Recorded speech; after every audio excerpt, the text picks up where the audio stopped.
Miami once glowed like a neon dream against the Atlantic, a paradise where ambition met ocean breeze and anything seemed possible. But today something darker lurks beneath the glittering surface, something that threatens to pull this American icon into chaos. And if you've ever wondered why this city of endless summer now feels like it's racing toward winter, you're about to discover a truth that most people desperately want to ignore. The collapse of Miami isn't coming. It's already here, unfolding in slow motion while millions pretend not to notice.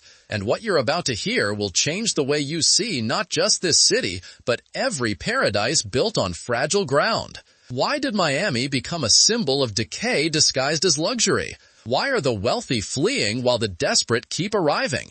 And why does everyone seem to be chasing something that died years ago, but nobody had the courage to bury? Stay with me, because by the end of this story, you'll understand why Miami's fall matters to all of us, wherever we live, whoever we are. This is the dark side of Miami, the paradise on the brink of collapse. Once upon a time, not so long ago really, Miami was magic. Picture this, 1980s, 1990s, even the early 2000s, when the city pulsed with genuine possibility. When artists and dreamers could actually afford to live near the beach, when neighborhoods had soul instead of just investors, when the skyline didn't block out the sun like a wall of greed. Back then, Miami meant freedom. It meant starting over.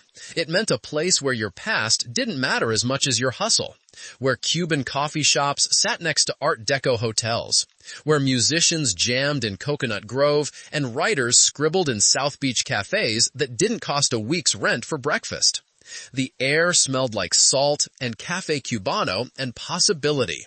You remember that feeling, don't you? Or maybe you've heard the stories from people who were there, who lived it, who felt that electric sense that Miami was becoming something beautiful and wild and uniquely its own. The beaches weren't just for tourists. The streets weren't just for capital. The culture wasn't just for sale. Miami was alive in a way cities rarely are. Organically chaotic, genuinely diverse, raw and real and vibrant. It attracted everyone from everywhere. Haitians and Colombians and New Yorkers and Midwesterners, all mixing together, creating something that felt less like America and more like the future of America. A tropical melting pot where languages blended and boundaries blurred. We've all dreamed of places like that, haven't we? Places where you could breathe, where you could be, where life felt full of color instead of just obligation. But something shifted. Slowly at first, then faster, then all at once, until nobody could pretend anymore. The magic started dying somewhere around 2008, when the financial crisis hit and exposed how much of Miami's boom was built on sand. How many of those glittering condos were empty shells owned by shell companies? How much of the growth was just money laundering dressed up as development? But instead of learning from that collapse, instead of building something more sustainable, Miami doubled down on the very thing that was killing it: luxury real estate. After the crisis passed, the city became ground zero for a new kind of colonization, not by armies, but by capital, by international wealth looking for somewhere to park money, by developers who saw Miami not as a place where people live, but as a commodity to be extracted and sold and flipped until nothing remained but profit margins and empty towers. And we all watched it happen. We saw the construction cranes multiply like a metal forest. We saw the old neighborhoods bulldozed. We saw the rent skyrocket. We saw the soul sucked out block by block and replaced with something cold and sterile and impossibly expensive. Little Havana, once the beating heart of Cuban Miami, started filling with luxury apartments marketed to people who'd never even tried a medianoche. Wynwood, where artists created one of the most vibrant street art scenes in America, became an Instagram backdrop for bottle service and real estate speculation. Overtown, a historically black neighborhood with deep roots and rich culture, faced wave after wave of displacement as developers saw opportunity in other people's history. And Miami Beach, oh Miami Beach, transformed from a quirky mix of retirees and artists into a playground for the global elite, where a studio apartment costs more than most Americans make in a year. The city stopped belonging to the people who built it and started belonging to whoever could afford the highest bid. Here's what the real estate magazines won't tell you, what the development companies hide behind renderings of palm trees and happy people who don't actually exist. Miami has the highest rent burden in the entire United States of America. Think about that for a moment. The highest. More than New York, more than San Francisco, more than Los Angeles. The median rent for a one-bedroom apartment in Miami now exceeds $2,500 per month, and that's not even in the fancy neighborhoods. That's just average. Meanwhile, the median household income sits around $44,000 per year. Do the math. That's over 68% of median income going just to keep a roof overhead, and we haven't even talked about food or transportation or healthcare or anything else humans need to survive. In many Miami neighborhoods, people spend 70 or 80% of their income on rent alone. That's not living, that's treading water, hoping you don't drown. And who benefits? Not the nurses working at Jackson Memorial, not the teachers in Miami-Dade schools, not the restaurant workers or construction crews, or the people who actually keep this city functioning. They've been pushed further and further out, to Homestead, to Hialeah, to places where 2-hour commutes become normal because staying close to work is financially impossible. We've all felt this squeeze, haven't we? Whether we live in Miami or Dallas or Seattle, we've all watched rent eat our dreams. But wait until you see what they did next, because Miami's elite found a way to make the crisis even worse. They invited the world's wealthy to use the city as a tax haven and a second home and a place to stash assets while contributing almost nothing to the community itself. According to census data, nearly 30% of residential properties in Miami Beach sit vacant most of the year. 30%. Imagine that. Imagine a city where 1 in 3 homes is empty, dark, lifeless, while people sleep in cars or crowd into illegal efficiency units or get pushed into homelessness. These aren't homes, they're investments, safety deposit boxes made of concrete and glass, places where Russian oligarchs and South American billionaires and European financiers park wealth and maybe visit for a few weeks when the weather's nice back home. And because Florida has no state income tax, these wealthy absentee owners contribute almost nothing in taxes, while using Miami's infrastructure, its hospitals, its police, its beaches, all maintained by the working people who can barely afford to live there anymore. It's extraction, pure and simple, a city hollowed out by greed and sold to the highest bidder. The luxury developments keep rising. 40 stories, 50 stories, 60 stories of mostly empty apartments with floor-to-ceiling windows that reflect the sunset but house no families, no community, no life. Miami Beach alone has lost over 10,000 year-round residents since 2010, replaced by part-time tourists in their own property.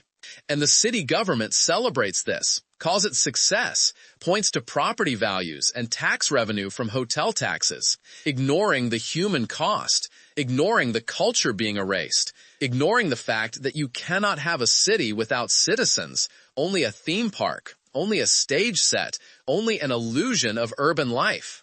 Then there's the environmental reality, the one that makes Miami's story not just sad, but terrifying, because unlike rent, unlike inequality, unlike cultural death, this problem cannot be solved with money or policy or good intentions. Miami is sinking. Literally, gradually, inevitably sinking into the sea that made it beautiful in the first place. Sea level rise, once dismissed as alarmist speculation, is now measurable reality. Miami Beach floods on sunny days now, not because of storms, but because of high tides, a phenomenon locals call sunny day flooding that sounds almost charming until you realize it means the ocean is reclaiming land, that the groundwater is rising, that salt water intrudes into the freshwater aquifer that supplies drinking water to millions, that the very geology beneath the city is porous limestone that allows seawater to seep upward from below, which means you cannot wall out the ocean because it's coming from underneath. Engineers call it groundwater inundation. Scientists call it inevitable. And yet, the construction continues. The luxury towers keep rising. The developers keep selling the dream, even though everyone with basic literacy skills knows this city has an expiration date. Studies project that significant portions of Miami will be underwater by 2070, maybe 2060, maybe sooner if ice sheets collapse faster than predicted. That's not centuries away. That's within the lifetime of children born today. Already, some neighborhoods flood a dozen times per year. Already, the city spends hundreds of millions installing pumps and raising roads and building seawalls that buy time but cannot change physics. Already, insurance companies are retreating, quietly at first, raising premiums, denying coverage, because they understand risk better than anyone, and they've calculated that Miami's risk is too high. But people keep buying, keep building, keep pretending that somehow this time will be different, that money can defeat geology, that luxury can overrule reality. You feel that, don't you? That sick irony that Miami became unaffordable for regular people at the exact moment it became uninhabitable long-term. The wealthy priced out the working class to create a paradise for themselves, only to discover they'd bought tickets to a sinking ship. And still they come, still they build, because when you have enough money, you can afford to be somewhere temporarily, to extract pleasure and profit for a decade or two before moving on to the next place, leaving the wreckage for people with nowhere else to go. That's the true darkness at Miami's core. It became a city for people who don't need cities, who don't need community, who don't need sustainability, who only need a beautiful backdrop for accumulation. We've seen this pattern before, haven't we? The rich consuming places and moving on, leaving behind ghost towns and environmental disaster and displaced populations who bear the cost of other people's greed.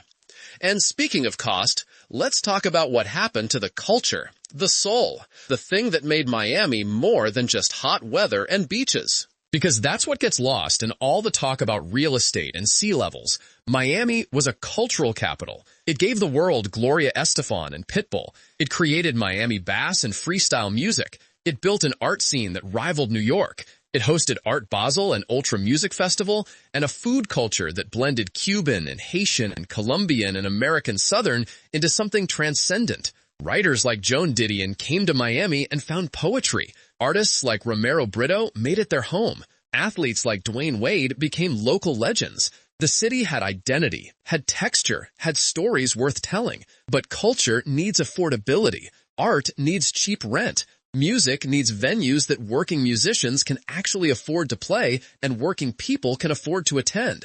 Community needs stability, and Miami destroyed all of that in pursuit of luxury. The venues closed, replaced by condos. The artist studios got priced out, replaced by galleries selling blue-chip art to collectors. The musicians left for Atlanta or Los Angeles or anywhere they could survive. The writers fled to cheaper cities. And what replaced all that vibrant humanity? High-end retail, chain restaurants, rooftop bars serving $17 cocktails to people who've never heard a Miami bass track in their lives. The culture got Disney-fied, sanitized, packaged, and sold as aesthetic rather than lived experience. Walk through Wynwood now and try to find an actual artist who lives there. You won't. They're gone, pushed to the margins, replaced by tourists taking selfies in front of murals that were supposed to mean something. And nobody seems to care. Or maybe everyone cares but feels powerless. Because how do you fight global capital?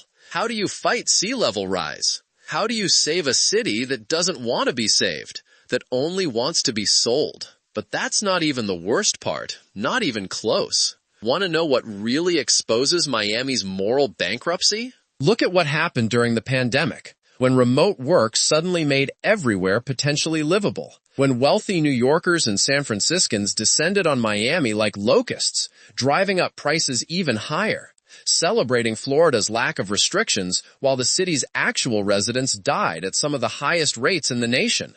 Miami became a haven for people fleeing lockdowns, people who could work from anywhere, people who wanted sunshine and restaurants and nightlife regardless of public health. And the city welcomed them with open arms, happy to extract more wealth, more rent, more profit, even as hospitals overflowed and working-class neighborhoods bore the brunt of disease. The mayor of Miami literally started recruiting tech workers on Twitter, promising no income tax and year-round summer, treating the pandemic like a business opportunity, like a chance to steal talent from other cities. Never mind that every new transplant meant higher rent for people already struggling. Never mind that the service workers making those tech workers lattes didn't have the option to work remotely, didn't have health insurance, didn't have safety nets. And those tech workers came, and they complained about the locals, complained that Miami wasn't enough like San Francisco, demanded better coffee and faster internet and more cultural amenities, completely oblivious to the fact that they were killing the very things that made Miami interesting in the first place. Because here's the truth, you cannot colonize a place and then complain it lacks authenticity. You cannot price out the culture makers and then wonder why the culture disappeared. You cannot treat a city as a temporary refuge and then expect it to feel like home. Miami became everyone's second choice, everyone's backup plan, everyone's tax shelter, but nobody's actual home. And a city without permanence is not a city at all. It's just a hotel. Think about what that means for a second. Really think about it. A major American city, one of the largest metro areas in the country, population over 6 million people, has been transformed into a short-term rental for the global elite. The people who work there cannot afford to live there. The people who built it have been displaced. The people who bought it don't actually stay there. And the ocean is slowly swallowing it all, while everyone pretends not to notice. That's not just a housing crisis, or an environmental crisis, or an inequality crisis. That's a crisis of meaning, a crisis of values, a crisis that reveals something ugly about what we've become as a society, about what we prioritize, about who we've decided matters and who we've decided is expendable. We've all participated in this, haven't we? Maybe not in Miami specifically, but in the broader pattern. The one where we treat places as products, where we let capital decide who gets to stay and who gets pushed out, where we sacrifice the collective good for individual wealth, where we build luxury on the backs of the vulnerable and call it progress. And the truly heartbreaking part, the part that should keep you up at night, is that Miami didn't have to be this way. This wasn't inevitable. This wasn't some natural disaster or unavoidable tragedy. This was choice. Over and over and over again. Choice made by city councils approving every development. Choice made by investors prioritizing profit over people. Choice made by a culture that worships wealth and treats everything else as expendable. Miami could have limited foreign investment in residential real estate. Miami could have implemented strong rent control and tenant protections. Miami could have required developers to include affordable housing. Miami could have invested in public transportation instead of luxury condos. Miami could have prioritized long-term sustainability over short-term profit. Miami could have protected its culture, its communities, its working class, its soul. But it chose not to.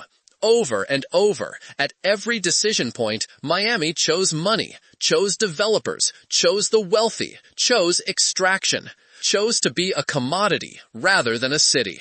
And now it's paying the price. Or rather, the people with no choice but to stay are paying the price. Because the people who profited have already moved on to the next city, the next opportunity, the next place to devour. Here's a question worth asking. How many other cities are following the same path? How many other places are becoming unaffordable, unsustainable, soulless? Austin, Nashville, Denver, Portland, Seattle, Phoenix. Pick your city. Chances are it's happening there too. Maybe slower, maybe less dramatically, but the same pattern, the same forces, the same choices leading to the same outcome. Miami is the canary in the coal mine, the preview of coming attractions. The warning that nobody wants to heed, because acknowledging it would mean confronting uncomfortable truths about capitalism and inequality and environmental collapse and the fundamental unsustainability of growth for growth's sake.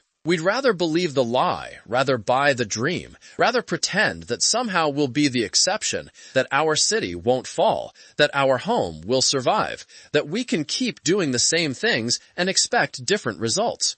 But Miami tells us otherwise. Miami shows us the end game. Miami is the future we're building, one luxury condo at a time, one eviction at a time, 1 degree of warming at a time. So what happens next? What comes after the collapse? Because make no mistake, Miami is collapsing. Slowly for now, but accelerating, and everyone with eyes can see it. The question isn't whether Miami will fall. The question is what falls with it, and what rises from the ruins, if anything. Some people say Miami will become a monument to hubris, a cautionary tale, a modern Atlantis sinking beneath the waves, while the rest of us watch and learn and hopefully change course before repeating the same mistakes. Others say Miami will transform, will adapt, will become something new, maybe smaller, maybe humbler, maybe more sustainable, a phoenix rising from the flood. And some people say Miami will just keep going, keep denying reality, keep building higher, keep partying harder, keep chasing the dream until the last possible moment. And then everyone will leave, quietly, quickly, moving to higher ground while pretending they never believed the hype in the first place. All three futures are possible. All three are already happening simultaneously, depending on which part of Miami you're looking at, which community you're part of, which tax bracket determines your options. But here's what's certain. The people who caused this won't pay for it. They never do. The developers who built on barrier islands and wetlands will have moved on to the next project. The investors who drove up prices will have diversified into other markets. The politicians who approved everything will have retired with generous pensions. The wealthy who used Miami as a playground will have found a new playground. And the people left behind, the working-class families, the service workers, the communities of color who've been in Miami for generations, they'll bear the cost. They'll deal with the floods. They'll face the displacement. They'll lose their homes and their neighborhoods and their history while the world moves on and forgets they ever existed. That's how collapse works in America. It's always unequal, always hitting hardest the people who had the least to do with causing it. We've seen it before, in Detroit, in New Orleans after Katrina, in Flint with the water crisis, in every Rust Belt town and coal mining community and farm that got swallowed by economic forces beyond their control. Collapse isn't dramatic, isn't apocalyptic, isn't everyone suffering equally. Collapse is gradual and uneven and cruel, and it leaves the vulnerable to drown while the powerful build lifeboats. And maybe that's the real lesson of Miami, the one nobody wants to learn. Maybe Miami isn't actually about Miami at all. Maybe it's about us, about the society we've built, about the values we've chosen, about the future we're creating through 10,000 small decisions that seem reasonable in isolation but add up to catastrophe. Maybe Miami is what happens when we treat everything as a market, when we let money decide what matters, when we prioritize property over people, when we choose luxury over sustainability, when we build for profit instead of permanence. Maybe Miami is the logical endpoint of the American dream gone toxic, the place where aspiration curdles into exploitation, where paradise becomes prison, where the pursuit of happiness leaves everyone miserable except the people rich enough to leave whenever they want. And if that's true, if Miami really is the mirror showing us our collective face, then the question becomes, do we like what we see? Are we okay with this? Is this the world we want to live in? The legacy we want to leave? The future we want for the next generation? Because here's the thing. Here's the uncomfortable truth that Miami forces us to confront. We built this. Not developers, not investors, not politicians, although yes, them too, but ultimately us, all of us, through our choices, our votes, our spending, our silence, our complicity, our willingness to accept inequality as natural, to treat housing as investment rather than human right, to prioritize individual wealth over collective well-being, to ignore environmental reality because addressing it would be inconvenient or expensive or require sacrifice. Miami didn't collapse on its own. We collapsed it. And we're collapsing dozens of other cities the same way, right now, today, while we watch and shrug and go about our lives as if none of it matters, as if we're not all connected, as if what happens in Miami stays in Miami. But it doesn't. The collapse spreads, the inequality grows, the environment degrades, the communities fracture. And one day, we'll wake up and realize we've turned the whole country into Miami, beautiful and broken and sinking beneath waves we refuse to see coming. So where does that leave us? What do we do with this knowledge? Do we despair? Do we rage? Do we organize? Do we flee to higher ground and hope someone else fixes the mess? Or do we finally start making different choices, start demanding accountability, start building communities instead of commodities, start treating sustainability as necessity rather than luxury, start recognizing that cheap rent and strong communities and environmental protection aren't radical ideas but basic requirements for human flourishing? Miami can't be saved. Not the Miami that was, not the Miami that could have been. That Miami is gone, drowned in capital and seawater and willful ignorance. But maybe other cities can. Maybe Denver doesn't have to become Miami. Maybe Austin can change course. Maybe Nashville can learn the lesson before it's too late. Maybe we can look at Miami's collapse and choose differently, build differently, live differently, value differently. Maybe. Empty towers, empty streets, empty promises. That's what Miami offers now, an expensive mirage shimmering in the subtropical heat, beautiful from a distance, hollow up close, and slowly, inevitably sinking into the sea. The magic is gone, the dream is dead, and the people who believed in it, who built it, who made it real, they've been scattered to the winds. Refugees from paradise, casualties of progress, ghosts haunting a city that no longer wants them.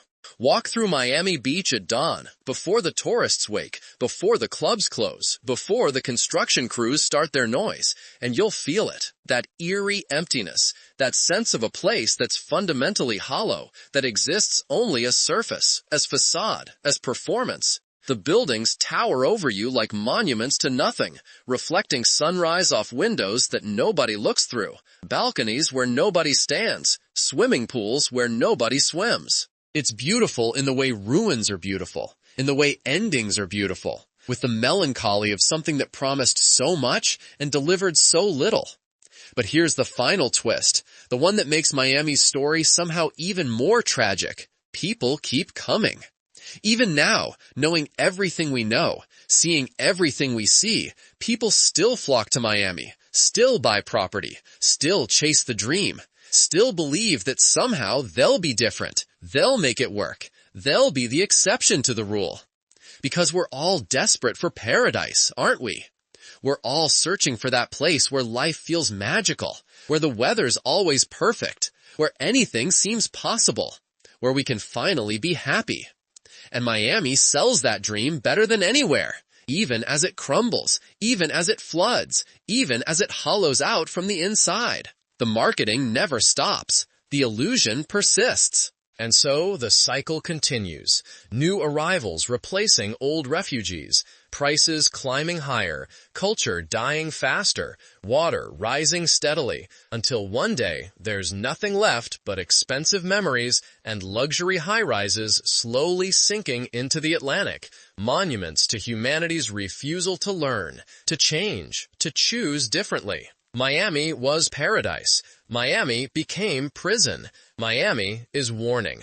And the question, the only question that really matters, is whether we're listening. Whether we're watching Miami's collapse and learning something, changing something, building something better somewhere else. Or whether we're just waiting our turn, pretending it won't happen to us, ignoring the warning signs, making the same choices, following the same path, headed toward the same destination. Because paradise is fragile, community is precious, sustainability matters. And once you've broken these things, once you've prioritized profit over people, once you've let greed guide your decisions, once you've ignored the environmental reality, once you've displaced the soul in pursuit of luxury, you can't go back. The magic doesn't return. The dream doesn't resurrect. You're left with what Miami has. Expensive emptiness, beautiful desolation, paradise lost.